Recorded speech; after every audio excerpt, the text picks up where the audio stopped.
challenges. What keeps you going on tough days? What keeps me going is knowing that these learners, are the future of this country. If we give up on them now, like what message does it send to them? As I was saying, education is a calling. Like if you're there, you must know that you're gonna have challenges, a lot of them, uh, internally, externally, but then do not give up on this learner.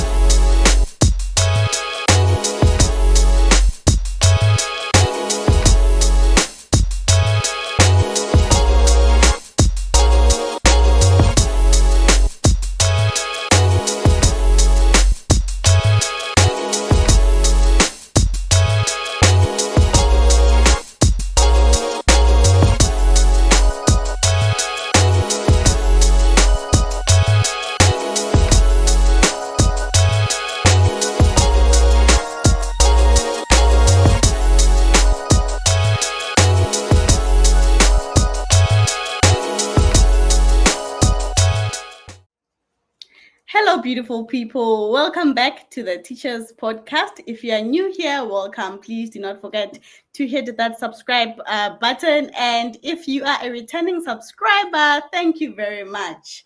Welcome to the Teachers Podcast. My name is Nawolitswalo, and of course, I am not alone. I have a special guest today. But before, please watch till the end for valuable teaching tips. Titi, please introduce yourself. Hello guys. My name is Mr. Manake. I prefer to be called Mr. Manake. Yeah. So I'm a teacher in South Africa. I'm a foundation phase teacher at University of Primary School. Oh, nice. So Titi, okay, Mr. Manake. Hey guys, I keep saying Titi because we come way back. But anyway, let's start from home. Like growing up in Soshanguve, like have you always been, the Titi that you are now? Have you always wanted to be a teacher, the Mr. Manake that you are? Well, no, I don't know. Actually, I never thought I'd be a teacher, ne? I wanted to be something else because I'm a computer person. I wanted to be an IT specialist, maybe a computer guru, something like that. I never thought I'd be a teacher, but I always had this thing, Yahore, when I see my teachers teaching, I'll be like, what if I can do this differently? Yes. What if what they're doing now, I can do it like this? If I was in their shoes, what is the thing that I would do?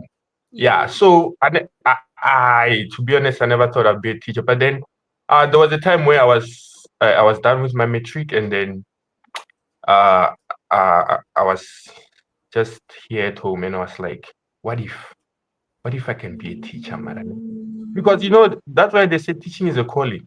You always, Yes. you always think about it, and I was like, no, let me do this. I'm gonna be an educator, and then I'm gonna do it my way. Yes. Yeah, I think most of the time you actually get inspired by your teachers, right? And Yes. also you start seeing yourself, being in front of the classroom. Yeah, Yes, you visualize it. yes, true. That's beautiful. So I heard you mentioning that you are a foundation phase teacher, right? Yes. Yes. What's the most rewarding thing about teaching those little ones? What's the most rewarding thing about teaching the foundation phase? Yeah. You know what, teacher Nell? Um, Working with the little ones is a very complex job actually. Those ones they are kind of difficult to deal with. But then, as you go, you realize that there's that certain learner who was struggling a lot. You see that learner like finally gets it. And then you're like, oh, okay. And then you try to give them more activities, ne? You can Yes. see her no, they are winning. What they are winning at this, and then you're like, yeah, this actually rewarding. Remember, there was a in varsity they taught us about this what is this theory? Behaviorist theory Yes, from yes, it was yes, who's the father of it? Barge BF Skinner, ne? He said yes, what learners do and get rewarded, they are likely to do it again and again and again. yes, So and like again. it's rewarding to the learner and yourself. So that's the Mhm. most I think the most rewarding thing is seeing a learner finally gets what you're teaching them. True, true, true. I honestly I share the same sentiments because I feel that it's so rewarding to see someone, especially with me here teaching, a foreign language, and then you start seeing them being able, moving from step one to step B, and that's Yeah. very fulfilling. And I'm sure that really satisfies you, and you you get some sort of, I don't know, fulfillment. I feel like it's Yes, very yes, yes. fulfilling, right? It makes you very happy. Like there's no way you can't be happy, like knowing that you're Yes. teaching a learner this certain thing and then you're like, oh, they're getting it. Oh wow. Mm, At least you know that you have impact on the or on what you're doing. What you're doing has impact. mm. You know. True, true. Yes. And that's the whole point. That's the whole Yes. point. But I know that the little ones can be, hey, they can be very funny. So, what's the funniest thing a kid has done or said to you? Yo, yeah, this one is yeah, this one's I'm telling you, like every day I'm laughing. I'm like, hey, yeah. I think the funniest one is, I'm a very tall individual. Ne? I'm the tallest educator in my workplace. Yes. So I remember one time Elena said to me, sir, you are very tall. I think you are the same size as God. And I was like, no.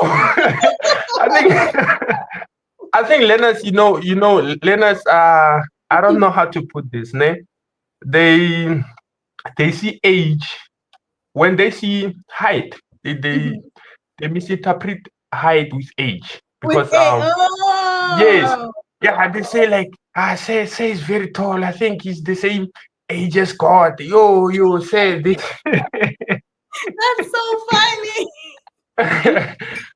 I'm telling you. Mm. I think it must be very beautiful, like being around those souls, because I mean, imagine someone saying that to you. It's so funny, but also it makes you think. Like now you're saying Yes, misinterpret age with height. So now you also get to yes, learn from them that, oh, so this is how they think. Yes, yes, yes. exactly. Yeah. Yeah. So like it gets to a point whereby I need to tell them, like, guys, Mm, it doesn't mean that when somebody is tall, is older. It's about genes, but then I always tell them one thing: you will learn about this when you get there, like in high school and yes. stuff. Yes. Yeah, and also we know that our education system is its own challenges, right? And Yeah. we have a lot of challenges, especially in the classroom. From shortages of books, of desks, chair, and all the other challenges. What keeps you going on tough days? Mm. Yeah, that one is a it's kind of it's a sensitive one actually. A bit. Let me just say a bit. Because Mhm. let me just put it this way. What keeps me going is that is knowing that these learners, are the future of this country. If we give up on them now, like what message does it send to them? Hence I was saying education is a calling. Like if you're there, you must know that you're gonna have challenges, a lot of them, uh internally, externally, but then do not give up on these learners because Hore, what you are what you're giving to the learners, they're gonna use it somehow to make the thing, but again, the situation better. Mm. even after when we are born, but then, Yeah. they are the future. Hmm. It always starts with the educator. Wow. That is so profound because at the end of the day, we are not just teaching kids, we are teaching the future of South Africa. You know, Yes, we are we are. teaching and mentoring and shaping, the leaders of tomorrow. So I really love what you said there, that um what keeps you going is, just looking at them and seeing them and knowing that you are doing it for them. I Yes. think, yes, I think, wow, that makes you I know you, from a personal a Yeah. personal side, and then now I'm just like, wow, okay. Okay, no, Mr. Manake, I really, really see how being a teacher, is a calling for Yes. you, because from just that saying, it shows that you are there to make a difference, and that's what we need. So what advice would you give to young people from townships like ours who are thinking of going into teaching? Because in our township, a lot of people are demotivated, a lot of people, they don't really have a lot of exposure. They don't have a lot of information. And what advice would you give to someone from that kind of a township, thinking of going into the education field? Well, let me put it this way, ne? I think you must have a heart for people. If you want to be an educator, have a heart for people, because we need more teachers who understand our communities from the inside. We have different learners from different environments. So you must have a heart for people, so that if you can be able to understand people, you'll be able to understand the learners. And then that's when you will make change towards these learners. So if you want to be an educator, have a heart for people. As I said, it's a calling. Yes. It yeah. I think I think I've answered my question, your question. Eh, Hmm. Pelo, Yes. Nhliziyo, the Yeah. heart, the heart. Yeah. That And is also patience, be a very patient person, because you can have in your class you can have, maybe, for example, in where I'm teaching 54 learners. No? I have in one 54 class. learners in my class. Yes. 50. Please repeat that. I think only I have 54 learners in my class. Yeah, so uh, I think I have less than 20 learners uh, who are level 3 learners, Mm-hmm. only less than 20, and the rest are level 1s. Yeah, so if you're not patient, it's not gonna be an easy thing for you, because you realize, my the way I'm teaching, maybe it's not working. But then it's not about that. The learners are not the same. They are not the same. I have a lot of learners who are struggling. But then I'm glad because we just gave them report cards, and Mm-hmm. then when I saw the improvement, I was like, yeah, Improvement, at least yes. I'm doing something. Yes. That's the whole point. Mhm. Thinking about the teacher learner ratio, it's one teacher and about 54 learners. And you are right. You need to have the heart and patience, because at the end of the day, you Yeah. are one teacher, but as 54 learners, they have different learning styles. And you will need to tailor to all Yes. learning styles, meaning you must be flexible in your teaching styles also. Wow, I think Yes. that you guys are doing the Lord's work, because You should. wow, because imagine having to, tailor your lessons to about 54 Hey, students in the classroom and man. having to manage that. Yeah, that's very beautiful, and you are right. It needs you to have a heart, patience, and you need to have love. You need to have love for teaching, for people, for children. That is profound. But lastly, Titi, before we leave, if you could change one thing, just one thing in the education system right now, what would that be and why? I don't know. Given how I grew up, ne?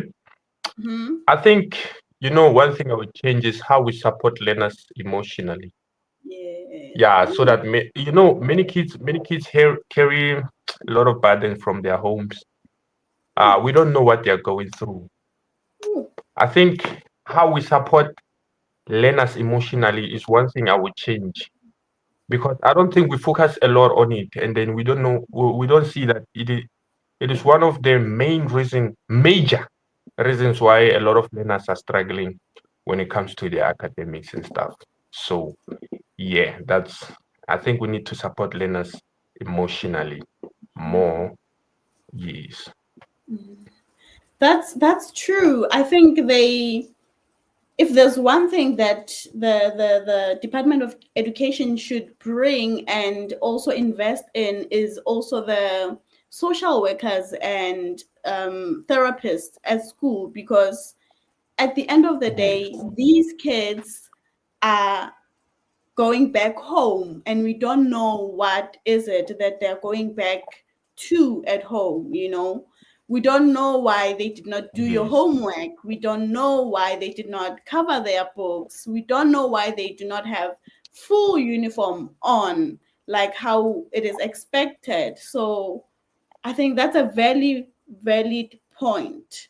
That is so valid. We Yes. need to, yes, we need to invest in, supporting our learners both emotionally, psychologically, and, also physically, and not just focus in the education, because at the end of the day, we are teaching human beings that have a real life also in and out of school. I think that is a very important point there, Mr. Manake. Yes, and that brings us to the end of our session. So thank you very much, Mr. Manake. I think I should stop saying Titi. So thank you so much, Mr. Manake, for joining us today. What Someone a like I beautiful said. journey. Yes. What a beautiful journey you have walked. Yeah, And thank you for the all right. No, thank you so much. Thanks again. And to our viewers, thank you for watching. Thank you for liking, commenting, and subscribing. We truly appreciate the support, and we are looking forward to seeing you again on another episode of the Teachers Podcast. This is The Right Space with Teacher Nero. See you in the next adventure. Bye bye.